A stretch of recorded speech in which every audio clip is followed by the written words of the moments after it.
right, Mo. Another animal attack. I'm starting to think it's you and not the animals. It might be. It might be. Yes, I have come on and talked about squaring up with a deer before, and I seem to have run-ins with animals everywhere I go. And for some reason, the last couple of times that I've gone on vacation, I have come face-to-face with a monkey. This is a lifelong beef. It is what it is. I don't know why. I still remember being 7 or 8 years old at the Bronx Zoo, and this monkey flipped me off. Nuh-uh. That's a true story. The monkey flipped me off in front of the whole class. Everybody thought it was hilarious, and it seems like I've just had beef with monkeys wherever I go ever since. So we get to Zanzibar, surprise trip. I'm there with my lady, enjoying, and another couple enjoying ourselves, we're having fun. And the first day, I want to go out by the pool. Look how quickly he just went over that. So me and a couple of friends are hanging out in Zanzibar. Zanzibar is not the name of a bar down the street. Okay. That's Mo on vacation went to Zanzibar. Yeah, Zanzibar, okay. Africa. I was in Zanzibar, Africa. And the first day we get there, we're like, all right, let's go by the pool. We got the day to relax and enjoy that. So they give you like these beach bags where you can put all your stuff in there and take it out poolside and do your thing. So I put all my essentials in this bag, go to the pool. And as soon as we get there, we're like sitting at this table that's by the pool, and there's like 4 monkeys that are just swinging around. And they chilling. They in their own world, doing their own thing. And I'm like, here we go again, right? And so when the guys walks over, and I'm like, hey, man, this might be a weird question, but does the monkey, do the monkeys bother people's things? So he kind of laughs, and he's like, nah, man, the monkeys, they don't do that. They don't bother people at all. So I'm like, I'm not worried about me. I'm worried about my belongings, because once I was in Brazil with my friend, and a monkey came over to the table and tried to take his shades. And he didn't get the shades, but he took, like, some napkins and some sodas and some other things.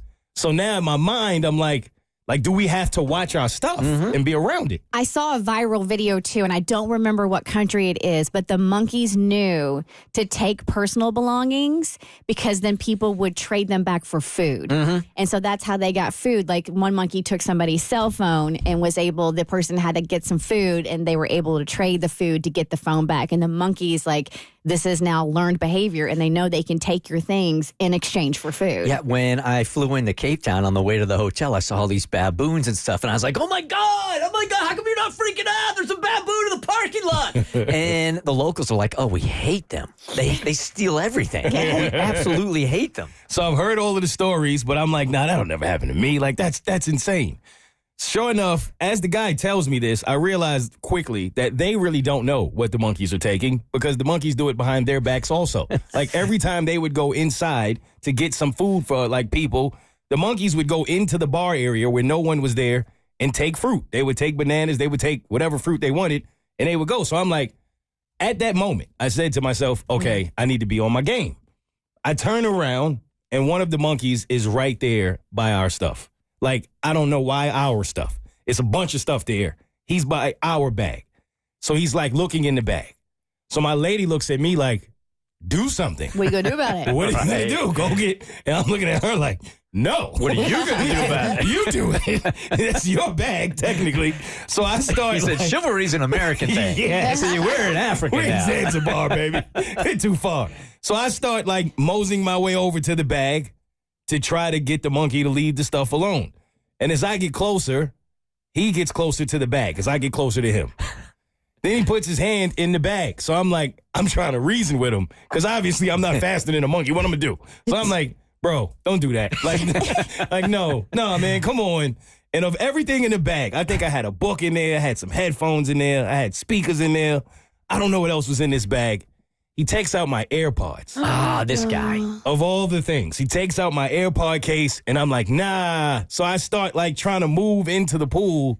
And of course, by the time I get there, he takes off with my AirPods. Did he really? Takes off with completely stole my AirPods. It was nothing I can do.